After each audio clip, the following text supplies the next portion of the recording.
Bismillahirrahmanirrahim. Assalamualaikum warahmatullahi wabarakatuh.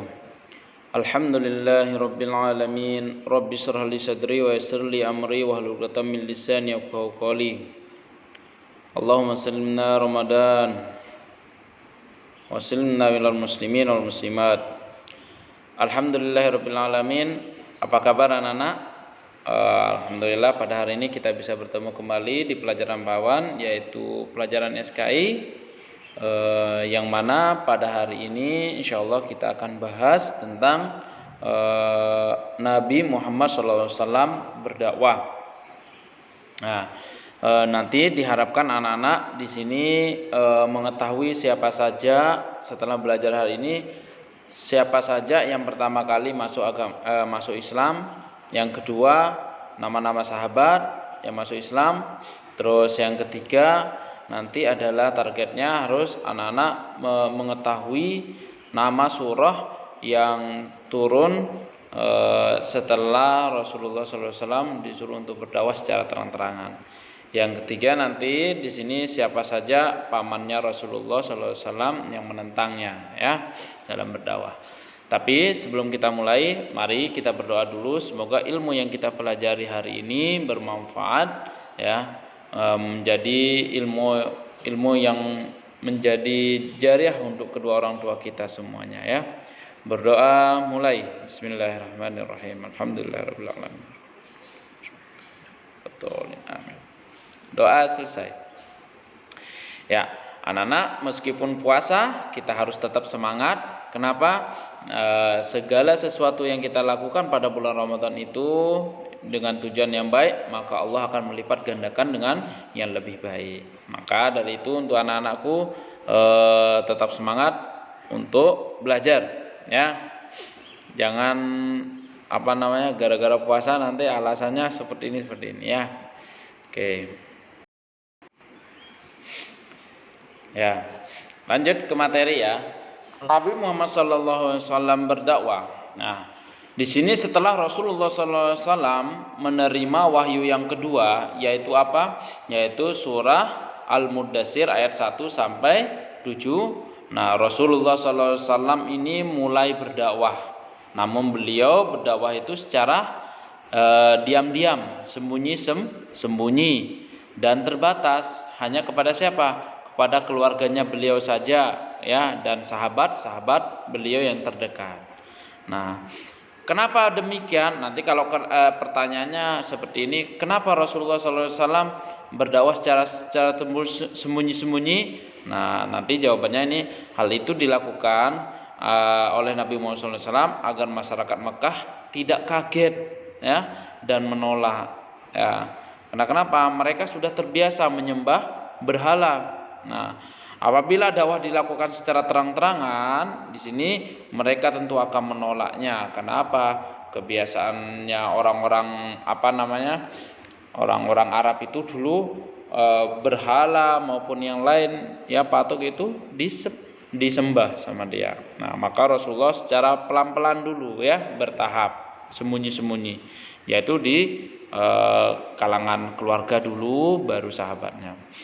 Nah, orang yang pertama kali menerima dakwah Islam, ya, siapa itu? Yaitu istri beliau, yaitu siapa namanya? Sayyidah Khadijah. Ingat-ingat nak ya, orang yang pertama kali menerima dakwah yaitu Sayyidah Khadijah.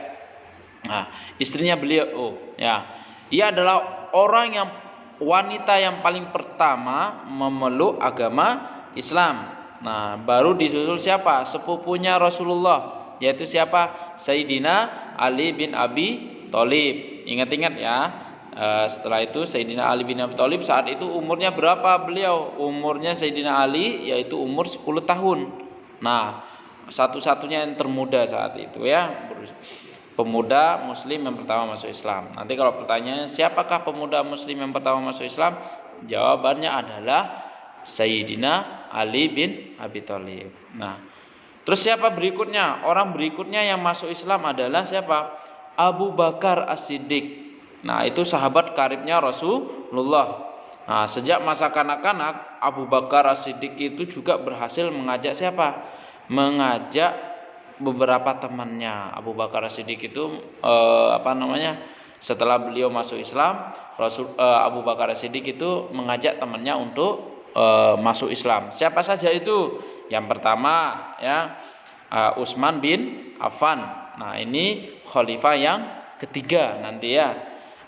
Utsman bin Affan, Zubair bin Awam, Abdurrahman bin Auf, Sa'ad bin Abi Waqqas, Talhah bin Ubaidillah, Abu Ubaidah bin Jarrah, dan Arqam bin Alqam. Nah, di sini nanti tempatnya berdakwah di rumahnya siapa? Arqam bin Abil Arqam. Nah, selanjutnya siapa menyusul? Yaitu Zaid bin Harisah, yang dulu itu adalah budak yang diangkat menjadi anak angkatnya baginda Rasulullah sallallahu alaihi wasallam ya. Zaid bin Harisah. Kemudian siapa? Ummu Aiman. Nah, oke. Ummu Aiman ini siapa? Pembantu keluarga Nabi Muhammad SAW sekaligus pengasuh Nabi SAW sejak kecil. Ummu Aiman ini dulu yang ngasuh Rasulullah SAW. Nah, dengan berdakwah secara diam-diam, nah ini ada berapa orang berarti? Ada belasan orang yang masuk Islam. Nah, inilah mereka disebut dengan as-sabiqunal awwalin. Ingat ya Nana ya, namanya as-sabiqunal awwalin. Siapakah itu?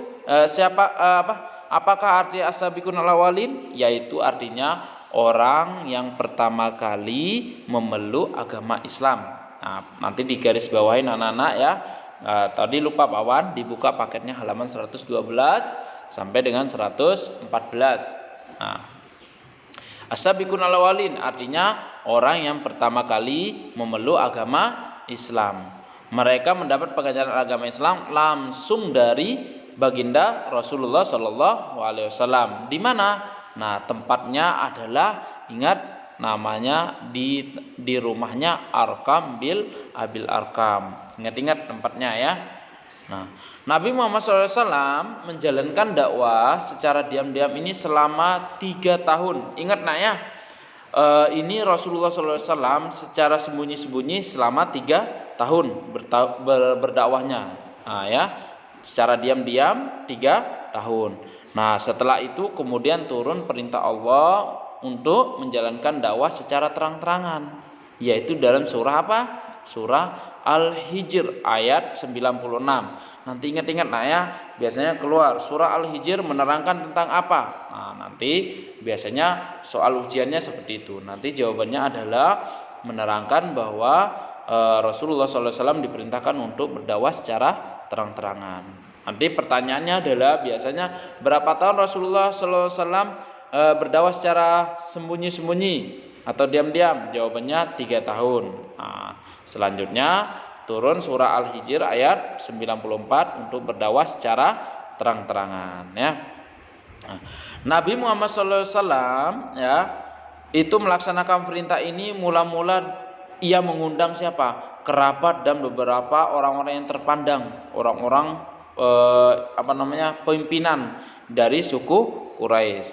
Namun Nabi Muhammad SAW menyampaikan inti ajaran agama Islam hanya menyembah Allah, tidak boleh menyembah selain Allah, ataupun benda-benda mati. Nah, manusia juga harus berbuat baik terhadap sesama serta tidak boleh saling mengganggu dan memusuhi. Akan tetapi kebanyakan orang yang hadir itu menolak ajarannya Rasulullah SAW. Mereka menganggap ajarannya Nabi Muhammad SAW itu bertentangan dengan ajaran nenek moyang. Nah, kenapa? Nanti pertanyaannya biasanya adalah kenapa Rasulullah SAW, suku orang-orang kafir Quraisy menolak ajarannya Rasulullah? Jawabannya adalah karena ajarannya Rasulullah bertentangan dengan ajaran nenek moyang mereka. Nah, hanya sedikit saja di antara mereka yang mau menerima. Bahkan pamannya beliau Abu Lahab itu menentang keras ajakan Nabi Muhammad SAW, sehingga nanti Abu Lahab ini termasuk orang-orang yang penghuni neraka. Makanya disebutkan dalam surah Al-Lahab, tabbat yada abi lahabi wa tab, sampai selesai ya. Nah, ia mengatakan bahwa masyarakat Arab akan memusuhi Nabi Muhammad SAW jika meneruskan dakwahnya. Nah, tetapi Rasulullah SAW tetap tidak putus asa, dan ia menyiarkan dakwahnya kepada kabilah-kabilah yang datang ke Ka'bah, orang-orang pendatang yang dari Ka'bah. Nah, terus agar apa? Agar semuanya mereka memeluk agama Islam, ya. Terus nah, ajaran yang lain adalah apa? Semua ajaran yang disampaikan Rasulullah SAW apa? Salah satunya adalah semua manusia itu sama, nak, ya. Ya, kita tidak boleh membedakan, ya. Harus berbuat baik, dilarang berbuat jelek. Nah, terus apa? Hidup bersaudara serta saling mengasihi ini. Tidak boleh bermusuhan, ya, saling membenci, membunuh, mencuri, dan mengubur bayi perempuan hidup. Karena zaman dahulu kalau anak perempuan lahir itu menjadi aib bagi orang-orang kafir. Nah, sehingga anak bayi yang baru lahir, itu langsung digalikan kubur dan langsung dibunuh hidup-hidup, ya. Tapi alhamdulillah berkat ajarannya baginda Rasulullah SAW sampai sekarang kita masih menikmati namanya kehidupan di dunia ini, ya. Di sini karena kita lahir dari seorang ibu, ya. Nah, terus apalagi, Pak? Nah, diajarkan juga taat kepada Allah. Nah, serta percaya kepada hari akhir dengan adanya surga dan neraka, ya. Kita wajib itu. Nah, mendengar ajaran itu, orang-orang Quraisy itu merasa apa? Menolak dan menentang ajaran Nabi Muhammad SAW. Namun dengan kesabaran dan semangat yang juang yang tinggi, nah, ajaran ini lama kelamaan bisa diterima di kalangan orang-orang Mekah, bahkan seluruh dunia yang sekarang kita anut, ya. Makanya anak-anak kita harus tetap sabar, ya. Bagaimana baginda Rasulullah SAW dihujat, dicaci, dilempar sebagai apa untuk berdakwah. Nah, untuk anak-anakku ketika kita belajar tetap semangat, tetap sabar, ya. Dalam mutiara hikmah, man sabara zafira, barang siapa yang bersabar maka ia akan beruntung, ya. Oke, itu saja tadi pelajaran yang dari Pak Awan, ya. Yang pertama adalah Rasulullah SAW berdakwah secara tersembunyi-sembunyi selama berapa? Selama 3 tahun. Nah, orang yang pertama kali memeluk agama Islam yaitu siapa? Sayyidah Khadijah, baru disusun Sayyidina Ali bin Abi Thalib, ya. Baru Abu Bakar, dan Abu Bakar mengajak sahabat-sahabat yang lain. Nah, mereka semua disebut dengan as-sabiqunal awalin, atau orang yang pertama kali memeluk agama Islam. Nah, setelah 3 tahun secara sembunyi-sembunyi, Rasulullah menerima wahyu yaitu surah Al-Hijr ayat 94, yaitu berisi tentang berdakwah secara terang-terangan, ya. Nah, di mana sajakah tempatnya berdakwah? Pertama, beliau berdakwah di rumahnya Arkam bin Abil Arkam. Ingat-ingat. Nah, terus bagaimana tanggapan orang kafir Quraisy saat itu? Orang kafir Quraisy menolak karena kenapa? Bertentangan dengan ajaran nenek moyang. Namun lama kelamaan dengan kesabaran dan ketekunannya baginda Rasulullah SAW, seluruh masyarakat Arab bahkan seluruh dunia banyak yang memeluk agama Islam, ya. Itu inti dari pelajaran SKI pertemuan hari ini. Dan anak-anakku semuanya silahkan nanti paketnya halaman 117,117 sampai dengan 125 itu dikerjakan di rumah sebagai latihan, tidak dikumpulkan. Tapi ini nanti insya Allah banyak yang keluar dari sana. Latihan halaman 117 sampai dengan 125. Ya, itu saja dari Pak Wan. Mohon maaf kalau ada salah. Wabillahi taufiq wal hidayah. Assalamualaikum warahmatullahi wabarakatuh.